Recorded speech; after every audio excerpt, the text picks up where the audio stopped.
mwagala okukakasa mwagala okuprovinga gundi yakola bwa banange teri gwe batageya abantu bageya ne bazadde baabwe kati ate gwani abaana baale kitabula bigambo basajja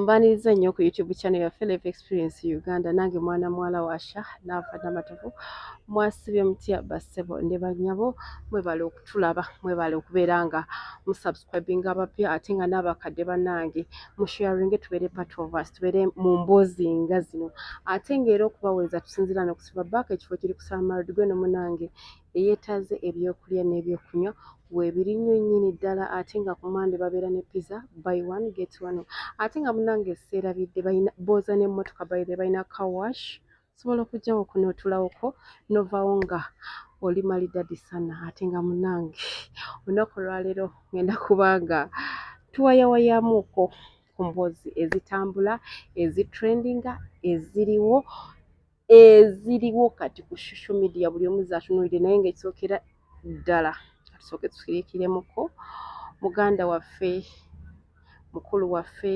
Master Parrot yatuvudde ku maaso olunaku lw'eggulo rest in peace yatuvudde ku maaso olunaku lw'eggulo so kigambibwa mbu yabadde asala kkubo bypass abamu bagamba mbu yabadde n'omukyala ku booda nga bagenda ku Samoya so ekituufu tetukimanyi naye nga muganda waffe oyo Mukama amuwummuze mirembe Mukama amuwe ekiwummulo eky'emirembe Mukama agumye famire ye bambi kuba alabika nga abadde ne famire ye tugeze ng'omukyala we nawulidde ku mawulire ago nga bagamba mbu yabadde n'omukyala ne ngamba iyi yabadde girlfriend yabadde mukyala naye ate bagamba omuwala teyafunyeeko buvune ffe abakazi twameeye kusigalamu neetakuvaamu n'ogamba oh my god buli lwojjukira olunaku lw'ogamba oh my god so tumusabira Mukama amuwe ekiwummulo eky'emirembe Master Parrot ate ng'era Abannayuganda omuze gwammwe gwe twagumanyiira omuntu abeerawo n'abeerawo nga mumulaba ne mumubuusa amaaso naye ate wamala okuva mu bulamu bw'ensi ne mutandika okutulaga nti mumumanyi nnyo ne mukuba ennyimba ze ne muzifiirako obufiizi muzikozeemu challenge ogutali musango by the way so mujjukire ng'abantu abo nga bakyali balamu mulekenga kubalaba nti bamaze kufa ate mukuba ennyimba zaabwe muve mulage nti mulumiddwa nnyo no Bannayuganda mukendeeza akajanja ne kubafu mutijjirako bannange ntwalabye n'abantu ba social media so olunaku lwaleero tugenda kuba nga tuwayawayamu about friendship oba emikwano naddala emikwano emikyala last week waliwo story y'omukyala eyatrendinga era nga yali akyaddeko ew'omukyala Farida Nakazibwe omukyala oyo yali akola ku BBS TV Florence Nampijja n'amubuuzaako kiki ekyabawula n'omukyala Diana Nabatanzi naye interview just know oba njogere nti omanyi oluzungu sserwangu eyo interview yennyumidde mikwano gyaffe abatulaba mwe temwegombako friendship eyo abaana ab'obuwala ne mwegombako like abantu we babeera ba mukwano muyina respect gye mwewa oba muyina ebintu bye mubikkirira nga mukwano gwo ne waba musezi oli mubikkirira mukimanyi nti waliyo omuntu nga mukwano gweyo nga yakoowadde naye ng'alinze lunaku olwo lwe mulikeera ku makya ne mwawukana alyoka akuswazeswaze afulumye audio zo zitambule zambuke bwe zikkirira aba yakoowa bannange naagadde nnyo interview ya Florence Nampijja yatulaze maturity yatulaze mature abaana ab'obuwala mwandikopya emikwano ng'egyo mu friendship zammwe ne mubeeranga temwetyobuula twakulabako oli mukwano gwa gundi twakulabako wande nga muli babiri lwaki mutuuka mu kiseera kino ekyokuseparatinga ne mweyabya ewaabwe basezi banaku bali bwe bati yali tayoza mpale yali mukyafu you guys come on kyova olaba ate emikwano gy'abasajja njagala we mwawukana baba baawukanye ate bo tebeerangira byaffe by'abakazi naye abakazi bannange muyigire Florence Nampija ne Diana Nabatanzi nti omuntu osobola okukeera ku makya n'ofunamu obutakkaanya ne munno ne mutadda ku social media kwerangira ne muteeyabye ne mutejjaayo buziina. You guys, friendship eringa relationship. Mukeera ku makya ne mwawukana ng'abantu bonna, mukeera ku makya ne mufuna misunderstanding. By the way, kampulengeko ne kakagundi ka video kani ka Florence Nampija nga bamubuuza about mukwano gwe Diana Nabatanzi. Wuliriza bannange tekanswaza. But there's something kyesisobola kubuusa maaso. Atyo? You and Diana Nabatanzi, a colleague of yours, mwali ba mukwano nnyo at some point. Ne mumala ne mu bagashabalaba together.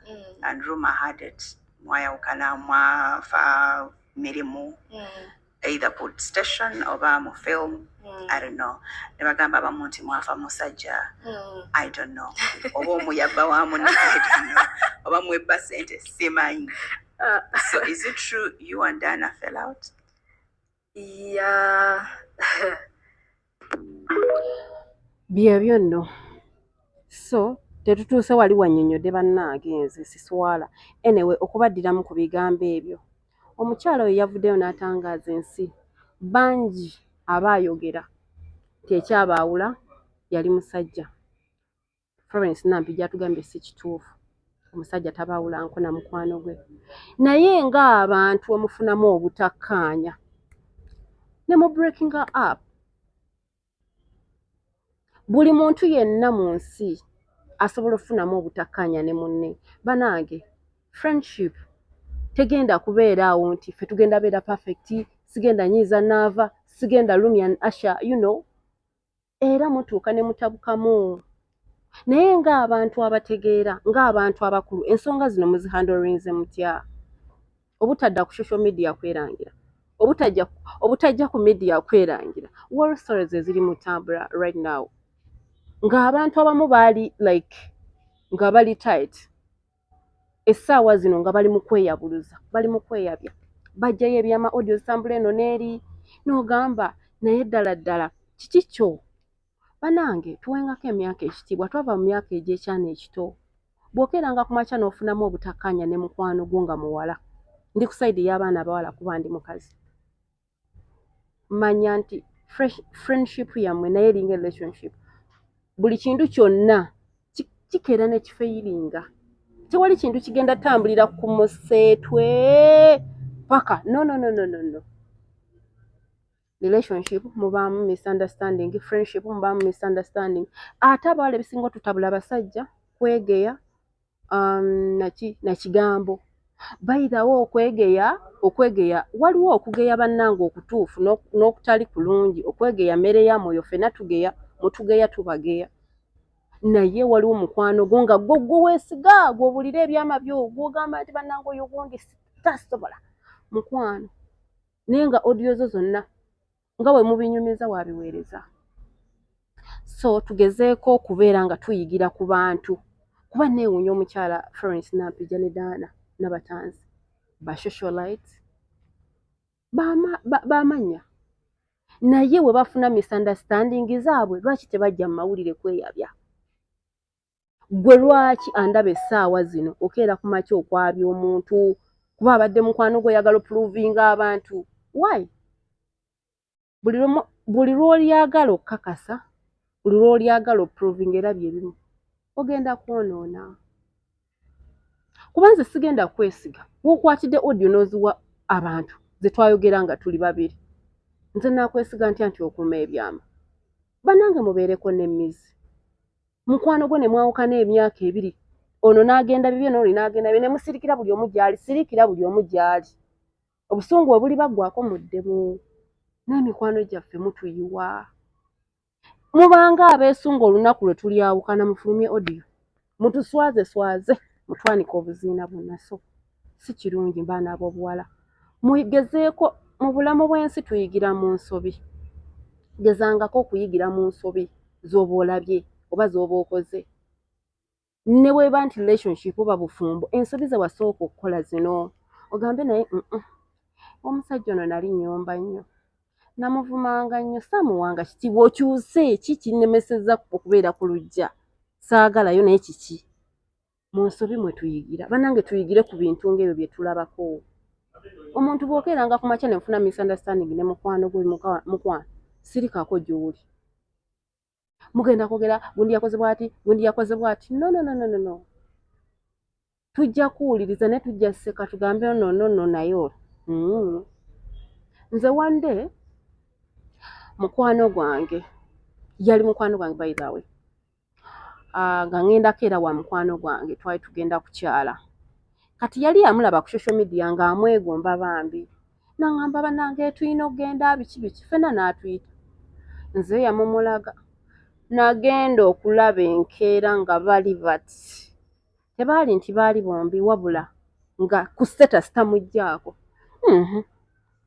Bino byesifiira ku bantu. Ngamba it's okay. Munkwano ng'ali bulala ogamba yamulaba dda. Abaana ab'obuwala mulina obuzibu, omuntu akeera ku makya n'akulaga omuntu. Ate gwe n'olaga nti omumanyi nnyo okusinga ono amukulaze. Mulina obwangu, mulina ka speed.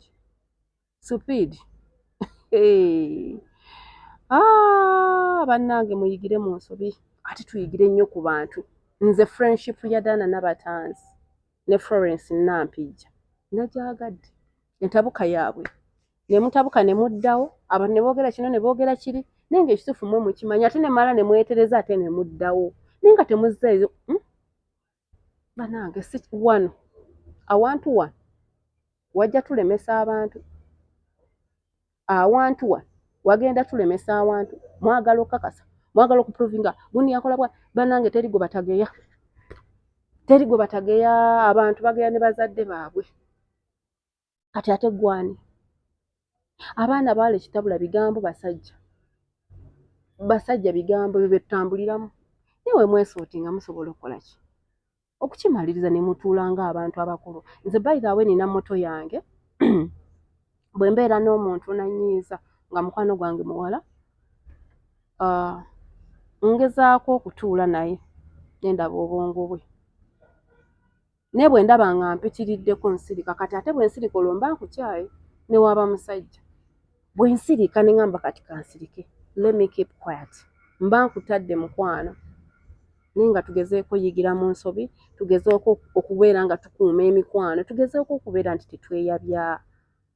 Bannange, oba olinze lunaku lwe tulitabuka olyoka ofulumye odiyo zange, twageyanga babiri, okugeya mmere ya mwoyo. Lwaki ogaba odiyo zange? Ate naawe oluusi wabula tugeya naawe oyogera, ngeya naawe ogeya.